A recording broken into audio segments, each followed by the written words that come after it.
good evening and welcome to Newswatch. This 12th of July 2022. We're coming to you live from 28 Valley Road with the latest updates on our news desk tonight. Thank you so much for joining us. I'm Tony Omondi and our sign language interpreter is Boniface Muridhi. The Ethics and Anti-Corruption Commission has blamed Kenyans for electing corrupt officials in government despite their advice saying that citizens vote for candidates not based on merit but on ethnic affiliation and bribery. Speaking during the commemoration of the Africa Anti-Corruption Day at Strathmore University, EACC chairperson Eliud Obukala said Kenyans should stop the vicious cycle of electing corrupt leaders. As Kennedy Kimani reports, the question of fake academic papers has been in the headlines for weeks as politicians were cleared to vie for various elective positions, with the EACC now saying that it will pursue a recovery of salaries earned by public officials with fake academic papers. As Kenya joined the rest of the African countries in commemorating the Africa Anti-Corruption Day, the Ethics and Anti-Corruption Commission has today pointed an accusing finger at Kenyans by reiterating that the citizens are to blame for the prevalence of corruption in the country, which is brought about by electing corrupt leaders into office. We want to be supported by everybody, especially the Kenyans at the ballot paper, that if they can elect the right leaders now, our war on corruption will almost be half done. The EACC says it had dutifully delivered its mandate by submitting a list of 241 aspirants with unresolved integrity questions to the IEBC, and now wants Kenyans to undertake moral and ethical evaluation of all candidates and vote for those who are suitable. So in as much as we want to recover assets, we want to address also matters corruption from the heart level, from our faith and value-based level. What are our values? Do we value a culture of stealing, or do we value a culture of good management and ensuring that resources that are shared belong to the public and we all share those resources? So I want to urge all of us, Kenyans, that let us not pinpoint a finger on so-and-so. Let us be introspective, look at ourselves, turn to yourself, every Kenyan, and ask ourselves, do we hate it from the heart? EACC now says that it will pursue a recovery of salaries earned by public officials with fake academic papers. Kennedy Kimani, Hope TV Newswatch, Nairobi.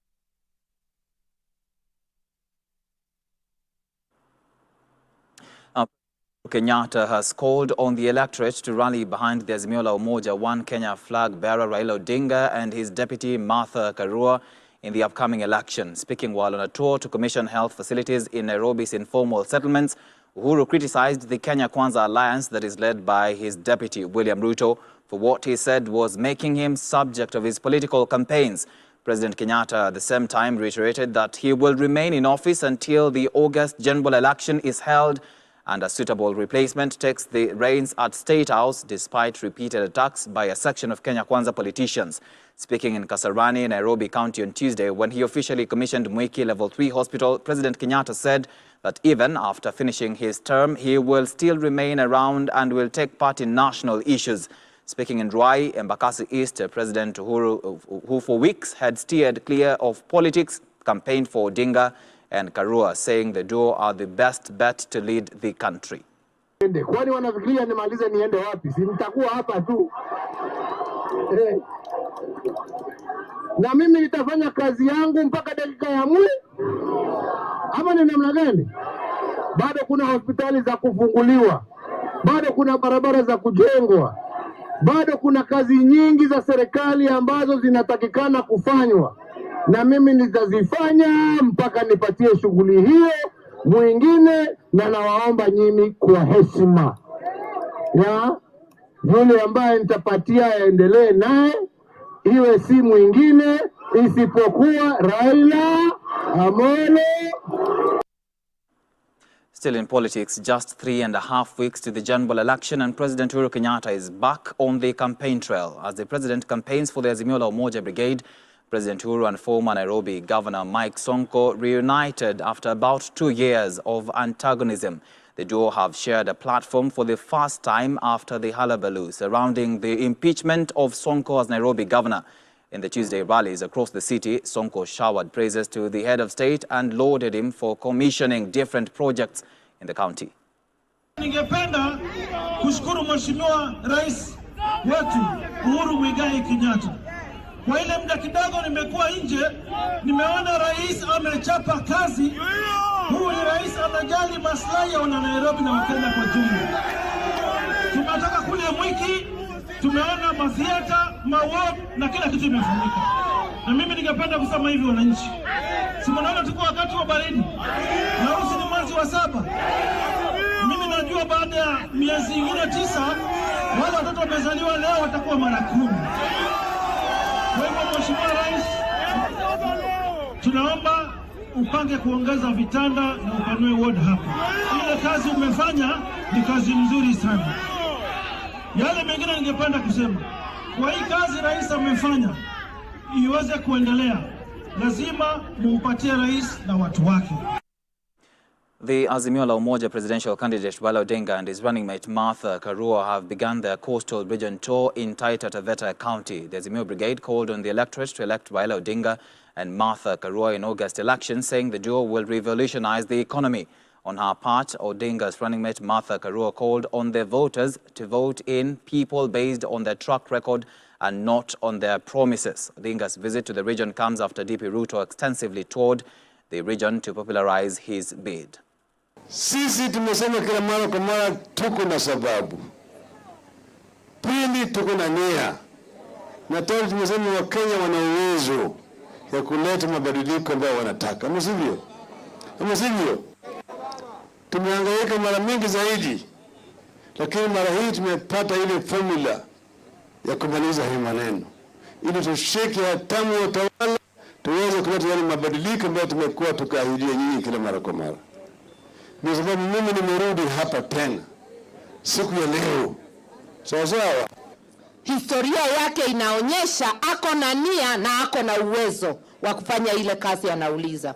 Nauliza wapinzani wetu wamekuwa kwa serikali kama sisi, mahali gani wamefanya kazi wakapata sifa hata kwa kijiji moja?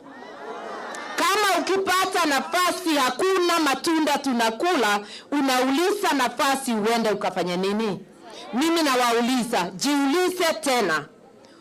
Usisikilize tu ile maneno. Maneno ni matamu, lakini vitendo hakuna. Ukijiuliza hiyo, utajua hakuna mwingine unaweza chagua safari hii. Ni Raila Amolo Odinga. Kando na mambo ya vyama vyetu hivi vya Azimio, kuna umuhimu wa kuhakikisha kwamba tunakomboa Kenya. Sababu tukikosa tarehe 9 mwezi ujao na tuchague walagai, nchi inaweza kwenda mbaya. Ndio mimi nimeona nimekuja nimeandamana na ndugu yangu Raila Odinga na dada yangu Martha Karua. Kenya imeamua Raila Odinga atakuwa rais wa 5 wa Jamhuri ya Kenya. Najua mnasoma magazeti, mnaangalia runinga, mnasikiliza redio, mkiangalia ile inafanyika Nairobi ya opinion poll, mnaona baba yuko mbele. Sivyo? Mkisikiliza ile ya Radio Africa, baba yuko mbele. Hivyo ndivyo nchi ilivyo. Ingawa ile ambayo hata wamesema, mimi kwa maoni yangu baba ameletwa lakini yeye ndio yuko mbele. Meanwhile, Kenya Kwanza leaders led by Deputy President William Ruto have Tuesday shared their bottom-up economic plan with the people of Trans Nzoia, Bungoma and Busia counties. Addressing residents of Trans Nzoia, Ruto said their role as Kenya Kwanza government, should they ascend to power after August 9th, will be to grow small enterprises as well as empower maize farmers in Kitale and Cape Tenden as they form the basis of their progressive bottom-up economic plan that seeks to drive the country's growth. In Kaptama, Mount Elgon, Bungoma County, the DP said they will raise farmers' capacity and increase their returns so that they can have more money in their pockets. Sisi tukiwa hapa Trans Nzoia, tunataka wale viongozi wataleta kabila zote pamoja. Mimi nikiwa governor, I want to assure every community will be part and parcel of my government. Muko tayari? Muko tayari?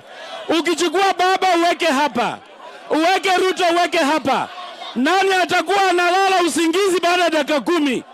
Si ni baba atalala usingizi? Tumekuwa Mount Kenya, hata tuko hapa na wabunge wawili kutoka Mount Kenya. Wamesema Chief Hassan ndiye president wetu. Tumeenda Pwani, wamesema Chief Hassan ndiye president wetu. Hapa mnasemaje? Tumekubaliana kazi ni kazi. Hata kama biashara yako wewe mtu wa Mount Elgon, hata kama biashara yako ni kidogo, ni jukumu letu tukusaidie ili biashara yako ndogo iwe biashara kubwa kesho. Tunaelewana? Na ndio tumesema tunaweka pesa ya serikali mwaka huu kwa biashara ya mahasla, kwa biashara ya mama mboga, kwa biashara ya mtu wa boda, kwa biashara ya mwananchi wa kawaida. Nyinyi mnanielewa? Tunaelewana? Kwa sababu tuko na Wakenya milioni 10 wanafanya hizi biashara ndogo ndogo.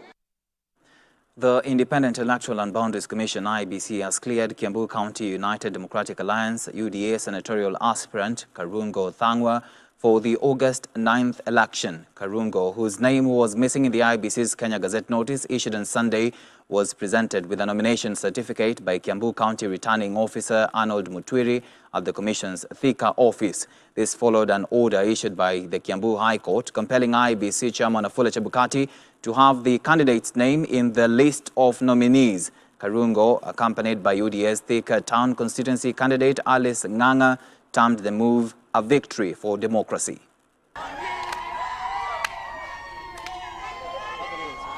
We have waited for this day for over 2 months now. Yes. But Mungu ni nani? Hii yote imewezekana leo. And I've been cleared to run for the senator of Kiambu County under UDA. All those who took us to court, we forgive them. Wow. We forgive them. Because they tested our perseverance. They tested our vision. They tested our spirit. And we are here unbroken. We are here ready to run till the end. From today moving forward, now that we have our senator with us, we have 27 days to go. All what we want to tell the Kiambu people at large, Karungo Thangwa is here, the freedom is here. Karungo is going to become our next senator in Kiambu County.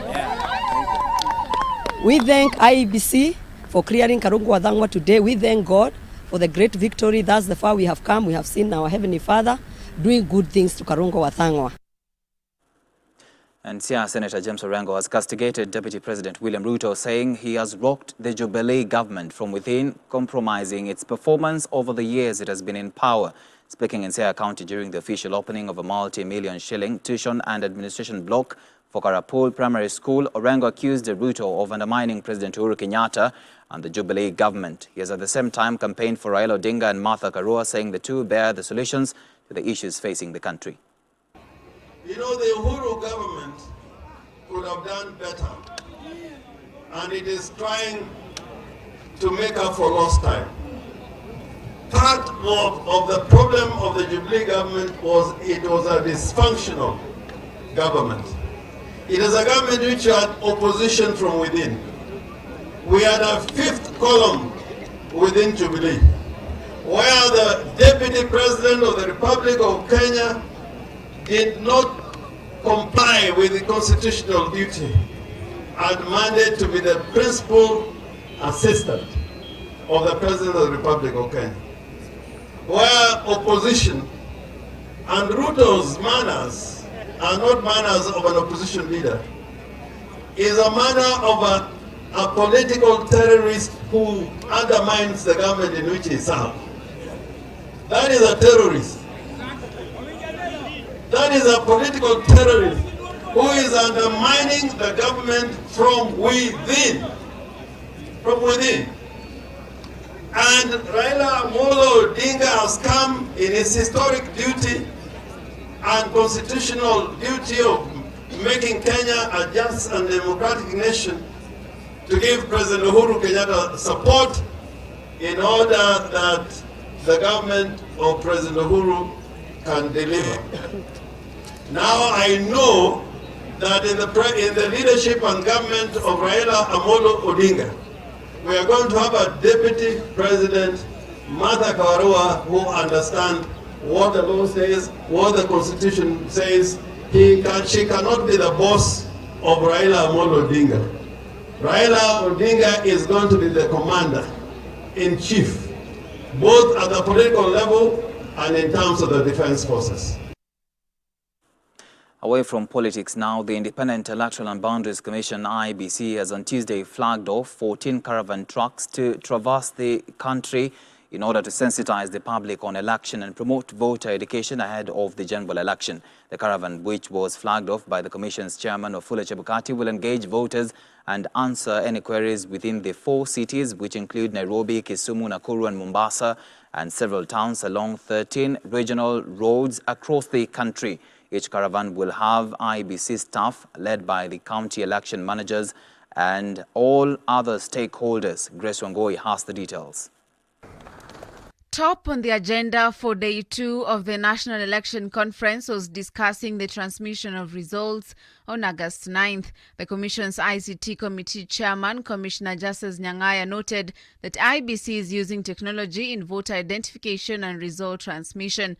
IEBC has come under fire in past weeks over its intention to only use digital voter identification in the upcoming polls. Key reform that is required is in the area of technological linkages between the national registration of births and deaths with the register of voters.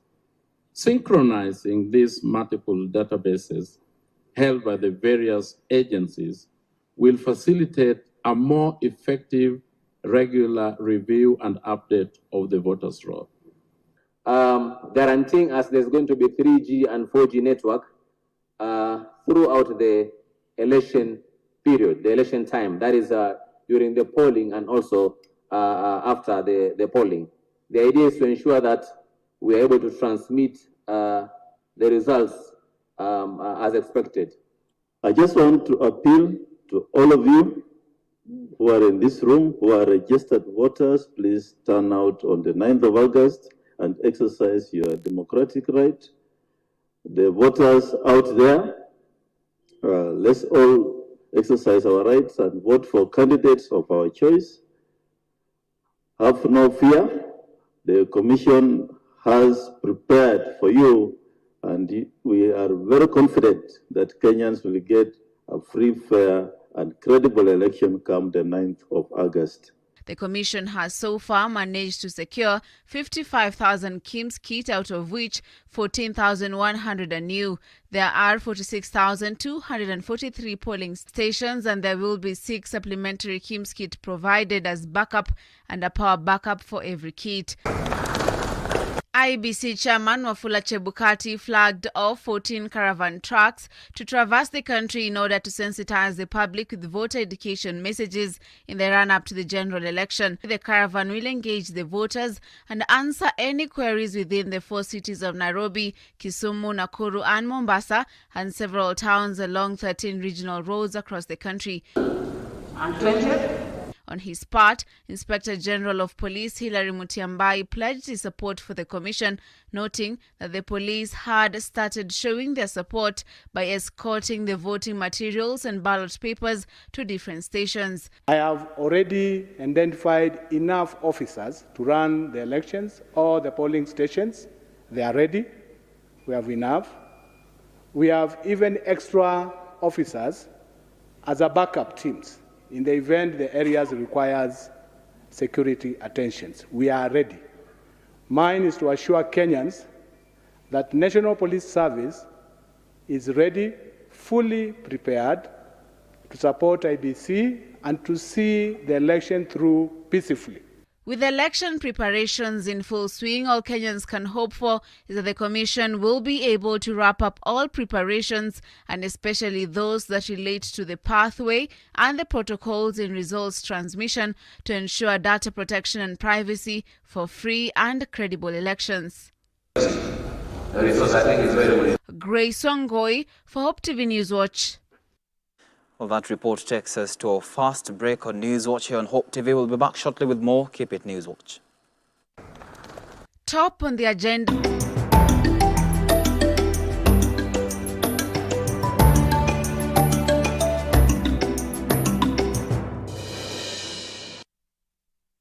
Hope TV is where you look and live, with an excellent selection of the best Christian programming consisting of local and international content, of inspirational stories, talk shows, Bible commentary, youth, health shows, children entertainment, contemporary gospel music, extended times of worship, live broadcast, news, movies, drama, Christian ministry programs, and so much more.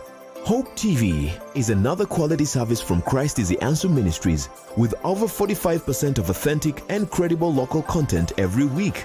Hope TV is a sister station to Hope FM, Kenya's leading Christian radio station, with footprints across the country. Tune in to Hope TV, where you look and live.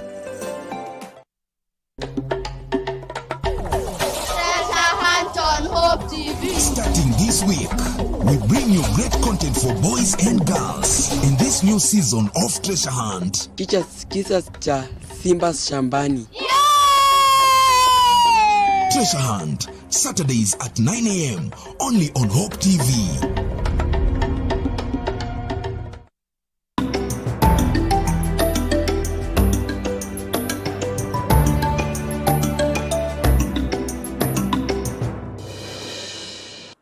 Welcome back to Newswatch. A Garissa Township member of National Assembly Eden Duale has called on MPs of goodwill to rise up to the occasion and reject the contentious Duma bill in its totality. The bill was set to be in the order of business scheduled for the National Assembly special sitting that has now been called off. Duale at the same time dread mischief in the manner in which the House had been recalled, saying the timing was questionable considering the majority of the MPs had gone back to the constituencies to campaign.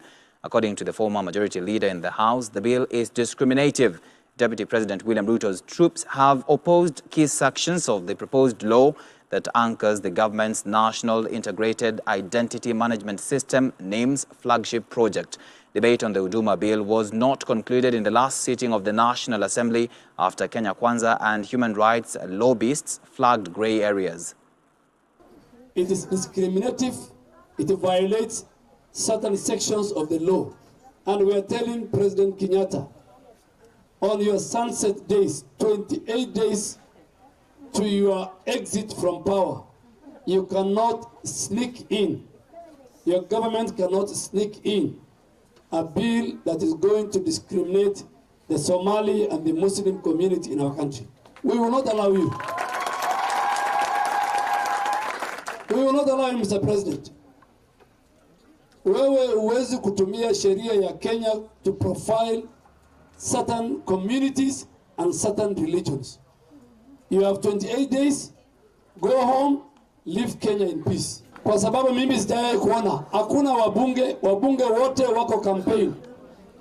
Sasa wewe unaita kikao ya bunge, mnamuita mnaambia speaker aite ili mpitishe Huduma bill.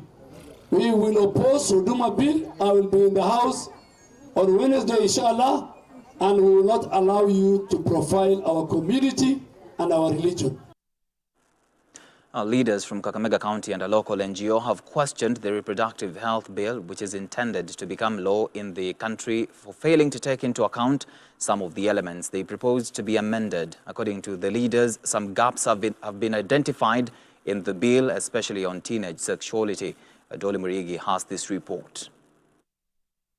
The leaders, led by Catherine Wasita, one of the leaders of the government organization in Kakamega County, there are some gaps in the bill, especially the issue of teenage sexual activity. According to them, despite the bill not addressing reproductive health issues among young people, they have been seen to be more vulnerable than any other generation, and suggested that the Health Ministry, in partnership with Parliament, should put in place strategies to ensure that the bill is universal. Wasita is handed by the high rate of teenage pregnancy in the county, poverty contributing to some of the falling into the trap. Despite ya wasichana kubeba mimba na kuzaa, kuna wale pia hawabebi hiyo mimba kumaliza miezi 9, wanatoa kabla ya miezi 9 ifike, na kwa through kutoa kuna wale wanatoa kwa njia mbaya na wanaangamia, wanaaga, ambao ni kitu cha huzuni sana, na mimba haifai kuua mwanamke yoyote. Hivyo ndivyo tunaamini. Osita also recommended the existence of sex education in local schools to help students avoid early pregnancy and even illness. Naona ikiletwa shuleni na ikuwe included kwa curriculum yetu, itafunza watoto jinsi ya kuishi kama mtoto msichana hadi amalize shule ama kuishi kama mtoto kijana bila kuwa baba akiwa mchanga sana. Moving on, the government, in conjunction with the Kenya Medical Supplies Authority, KEMSA, and UNICEF, have flagged off a consignment of high nutrition food commodities to 4 drought-hit counties to mitigate malnutrition risks among children. The ready-to-use therapeutic food RUTF consignment, valued at more than 30 million shillings, is destined for the 4 counties of Turkana, Mandera, Wajir, and Isiolo.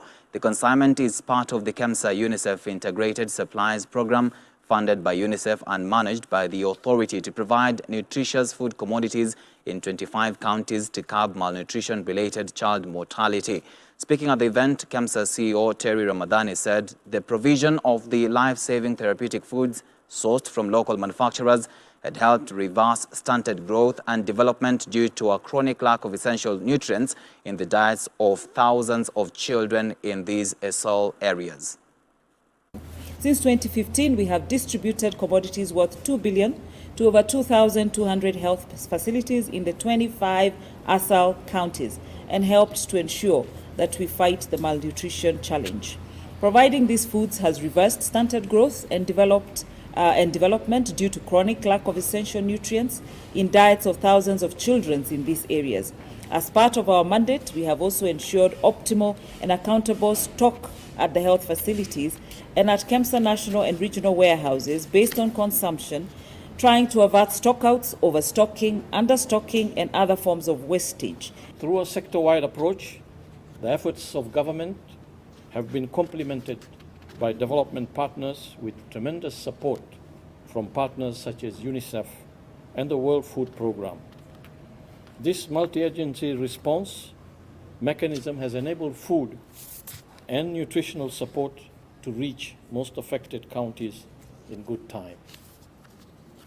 The country has prepared a nutrition preparedness and response plan, costed at approximately 5.3 billion Kenya shillings, 80% of which will be committed to the procurement of essential nutrition commodities for both severe and moderate acute malnutrition. Life-saving nutritional commodities complement the UK's support that we already give for cash payments to affected households through the World Bank and the National Drought Management Authority. This support will treat an estimated 30,000 children, 1 box per severely acutely malnourished child. I applaud ongoing responses by the Government of Kenya and development and implementing partners. But the impact of the drought will continue to persist and is likely to get worse if a 5th series of rain fails in the next rainy season.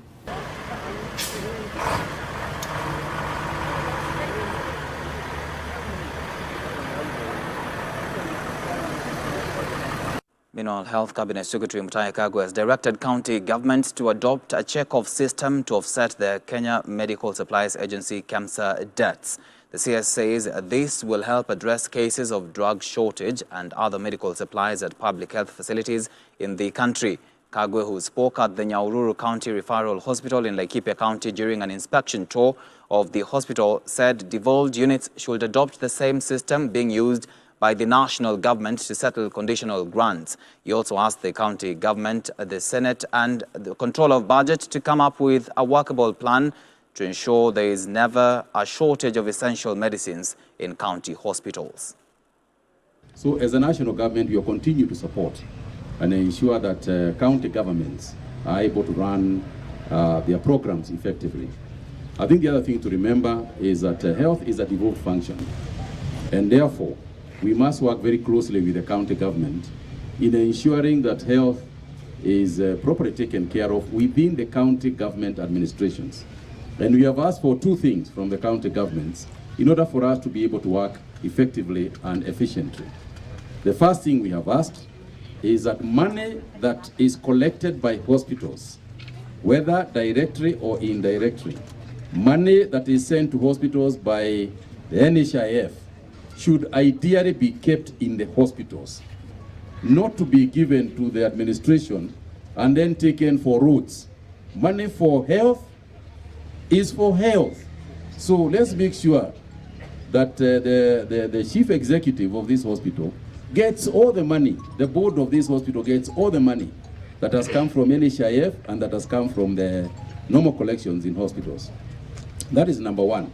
Number two, we are also asking that the county government agrees on a check-off system for the KEMSA debts, so that at any time, if the county government owes KEMSA money is offset before the total amount allocated to counties is given, the same way we do with conditional grants.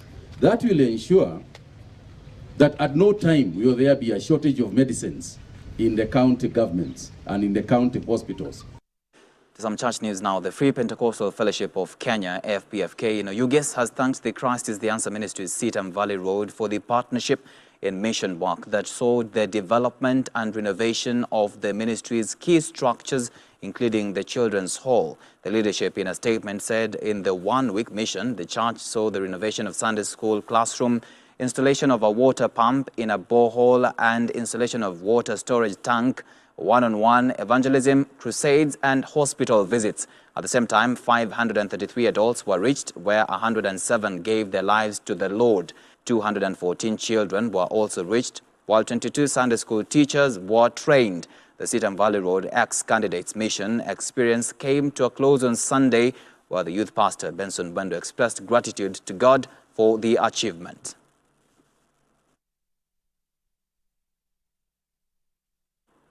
And mourners lined the streets of central Tokyo on Tuesday to bid farewell to assassinated former Japanese Prime Minister Shinzo Abe, as his hearse was driven past political landmarks after a private funeral. The country's longest-serving Prime Minister was gunned down on Friday while campaigning in a crime that rattled Japan and prompted an outpouring of international condemnation and grief. Let's take a look at what is happening internationally with Faith Selfa. Kenya, in collaboration with the World Health Organization, has launched a medical emergency hub in Nairobi in a groundbreaking ceremony last weekend. It is said to be the first network of African centers to hasten regional emergency responses, with Kenya becoming the regional hub for medicinal equipment to help neighboring countries acquire medicines much faster. With Africa experiencing over 100 health emergencies per year, more than any other region in the world, the hub will facilitate training for about 3,000 responders across the region to help each country have at least one integrated emergency team ready for deployment within the first 24 hours of a national health crisis. The government has contributed $31 billion, including 12.14 hectares of land and construction of free office spaces for WHO staff at the Kenyatta University Hospital. Nigerian businesses turn to solar as diesel costs bite.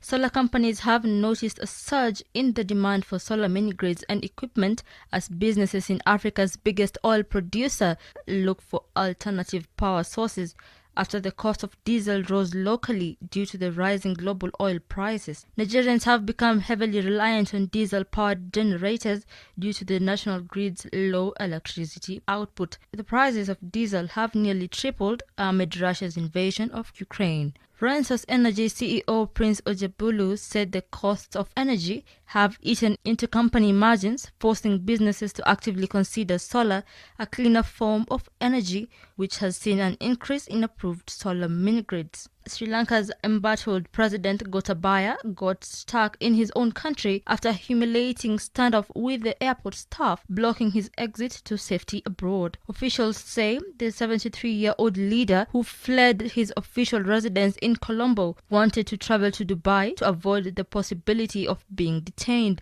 Gotabaya promised to resign this Wednesday to pave a way for a peaceful transition of power. immigration officers refused to stamp his passport at the VIP suite he was in due to his fear of reprisal from citizens at the airport. This led to him missing 4 flights to the United Arab Emirates. Over to a sad story now. Huge crowds have lined the streets of Tokyo to pay last respects to ex-Japanese Prime Minister Shinzo Abe, who was assassinated last week. The 67-year-old was shot dead on a Friday while speaking at a campaign event in the southern city of Nara. A hearse carried Abe's body through the capital and past landmarks to the funeral hall where he was cremated. Flags were raised at half-mast in his honor. The hearse travelled past the headquarters of Abe's Liberal Democratic Party before making its way to the Prime Minister's residence, where Prime Minister Fumio Kishida and other lawmakers received the motorcade. Abe, Japan's longest-serving Prime Minister's death, has sent shockwaves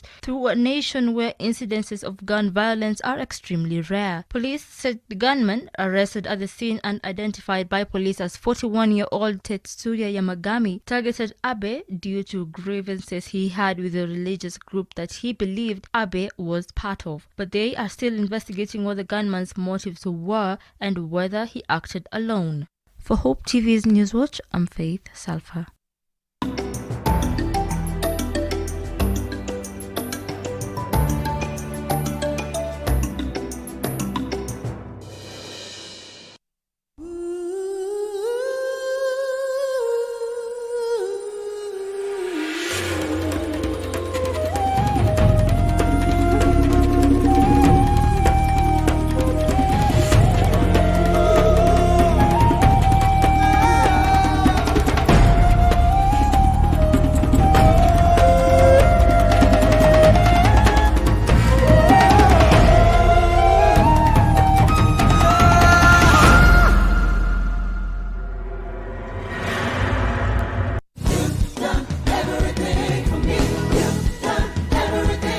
Join us every Sunday for unlimited, uplifting, powerful worship,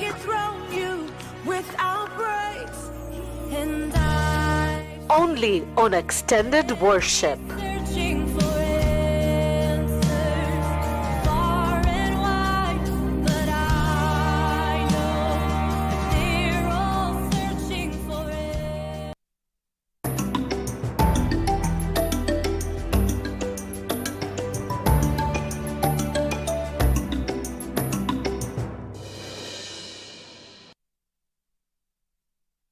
Thank you for staying with Newswatch. President Uhuru Kenyatta says the government will set up a National Automotive Council to facilitate implementation of the National Automotive Policy that is geared towards boosting the local assembling of motor vehicles. Speaking when he launched the locally assembled Euro 4 Mitsubishi L200 pickup at State House, Nairobi, President Kenyatta reiterated the government's commitment to creating an enabling environment for the growth of the country's automotive industry. The head of state encouraged stakeholders in the industry to continue working with the government to ensure it achieves its objectives of reviving and stabilizing the automotive sector. All this shows that as the private sector needs things, and if the government does support it, we can work closely together and we can achieve things as a country and as an industry and move from leaps to bounds. And we'd like to thank you personally for your personal input into all the initiatives that your government has been choosing. Your government has promoted production, promoted policy, and the National Automotive Policy, which was developed after that meeting, is now in play. I hope we can get it implemented faster, because the faster we do it, we will reach the 30,000 units that the CS was talking about. We shall continue to work together to reach the targets that we envisioned way back there in 2019,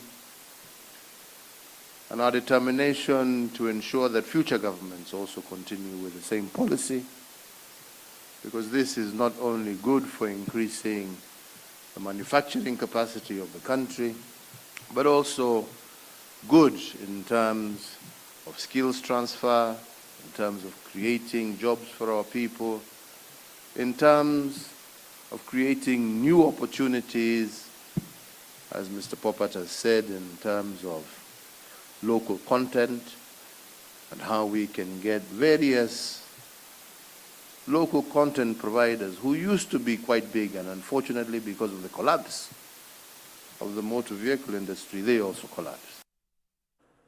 Moving on, Diamond Trust Bank Kenya Limited, DTB, has opened 3 new brick-and-mortar branches as part of its growth strategy.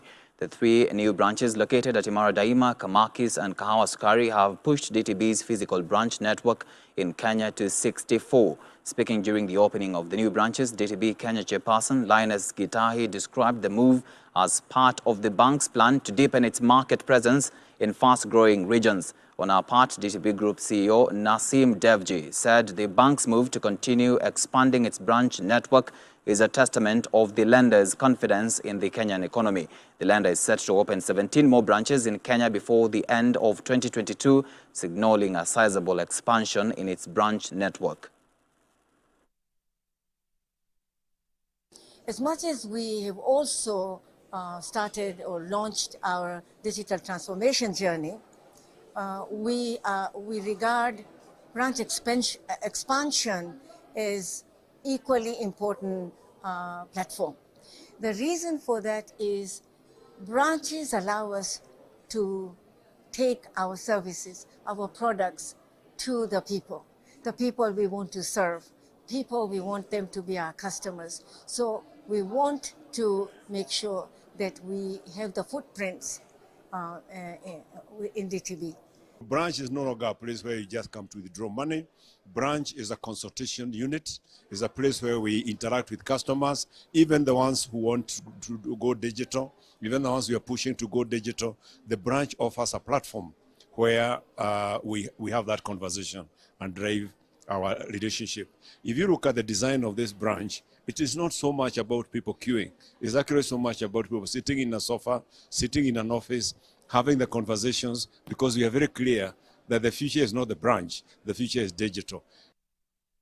And technology company Telkom has completed the coast and lower eastern phase of its countrywide mobile 4G LTE network expansion, covering Mombasa, Kilifi, Kwale, Lamu and Taita Taveta, as well as Makueni, Machakos, Kitui and Kajiado counties.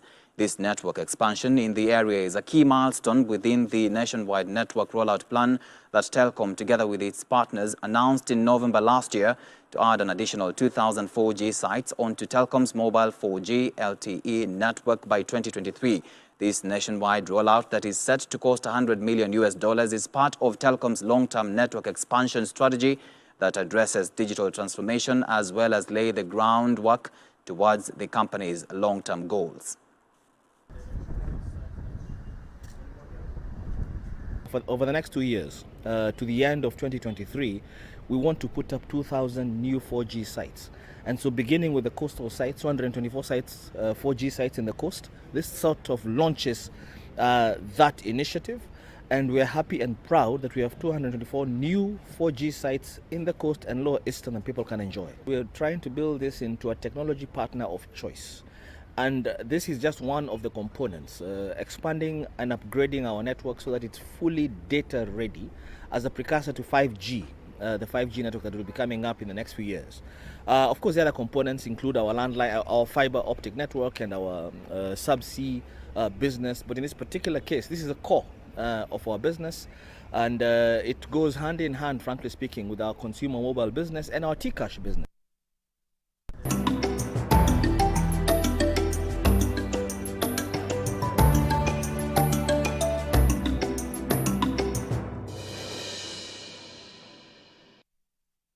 Let's get to some sports news now. President Uhuru Kenyatta has flagged off the Kenyan teams to the 2022 World Athletics Championships in Oregon, USA, and the Birmingham 2022 Commonwealth Games in the UK. Speaking during the brief ceremony at State House, Nairobi, President Kenyatta commended the sportsmen and women for bringing pride and honor to the country.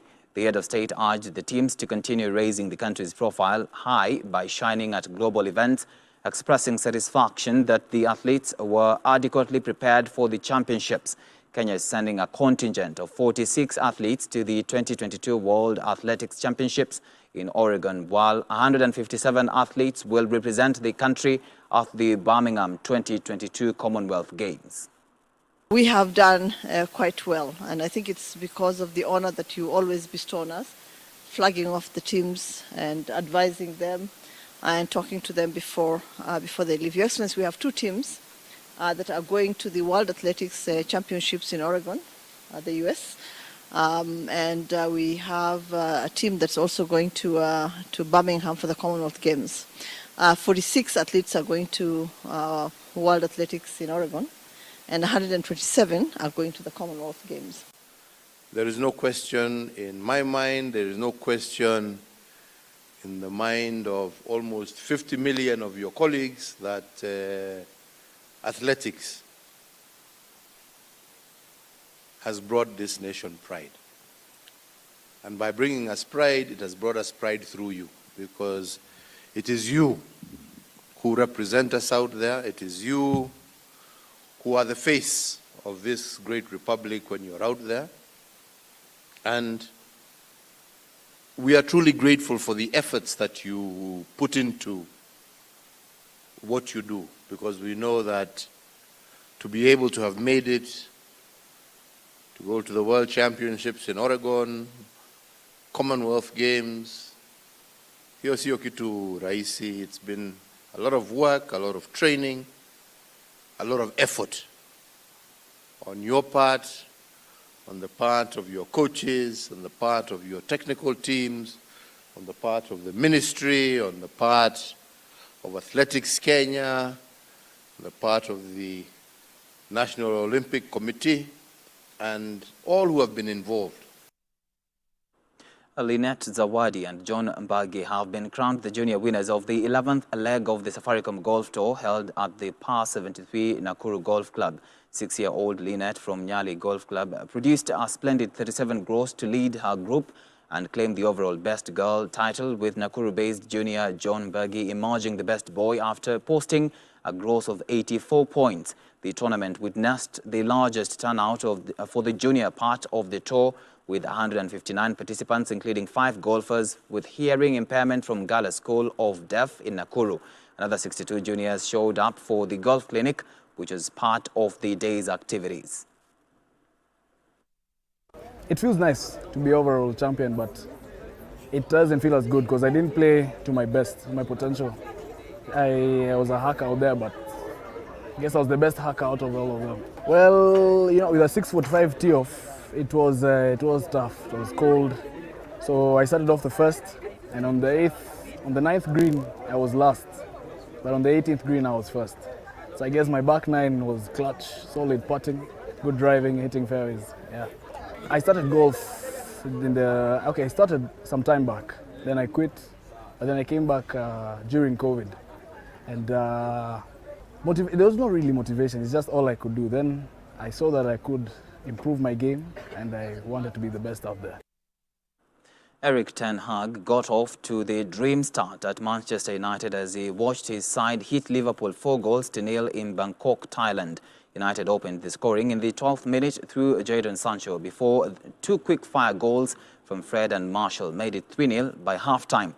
Both managers made several changes during the match, with Klopp using 32 players in total, with Ten Hag using 10 fewer players. Pellistri, who was introduced at halftime in place of Sancho, rounded off the scoring to 4-0. United's next outing will be in Australia on Friday as they take on Melbourne. Victory in another pre-season, a friendly match. All right, that story wraps up our bulletin tonight on Newswatch. Thank you so much for watching. My name is Tony Omoni and our sign language interpreter has been Boniface Murithi. Have a blessed night and stay warm.